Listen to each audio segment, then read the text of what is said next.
ഇടുക്കിയിൽ മുൻ CPM പഞ്ചായത്ത് അംഗം കോൺഗ്രസിനായി മത്സരരംഗത്ത്. നെടുങ്കണ്ടം ബ്ലോക്ക് പഞ്ചായത്ത് ചെമ്മണ്ണാർ ഡിവിഷനിൽ മത്സരിക്കുന്ന സിസിലി ബാബു ആണ് UDF സ്ഥാനാർത്ഥിയായി ജനവിധി തേടുന്നത്.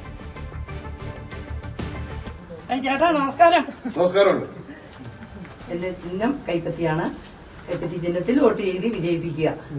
എന്റെ ചിഹ്നം കൈപ്പത്തിയാണ്.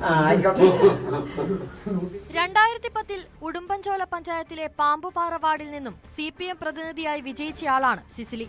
എന്നാൽ ഇത്തവണ കൈപ്പത്തി ചിഹ്നത്തിലാണ് സിസിലിയുടെ പോരാട്ടം. ഇടതുകോട്ടയിൽ മുൻ ഇടത് സഹയാത്രിക കോൺഗ്രസിന് വേണ്ടി കളത്തിലിറങ്ങിയതോടെ പോരാട്ടം കൂടുതൽ ചൂടുപിടിച്ചു.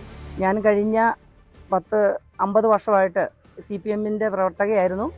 ഉടുമ്പൻചോല ഗ്രാമപഞ്ചായത്തിന്റെ 2ാം വാർഡ് മെമ്പറും ക്ഷേമകാര്യ സ്റ്റാൻഡിംഗ് കമ്മിറ്റിയുടെ ചെയർപേഴ്സണുമായിരുന്നു.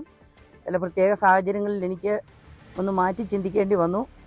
അത് അനിവാര്യമാണെന്ന് എനിക്ക് തോന്നിയതിൻ്റെ അടിസ്ഥാനത്തിലാണ് ഇപ്പോൾ ഞാൻ കളവൊന്ന് മാറ്റി ചവിട്ടിയിട്ടുള്ളത്.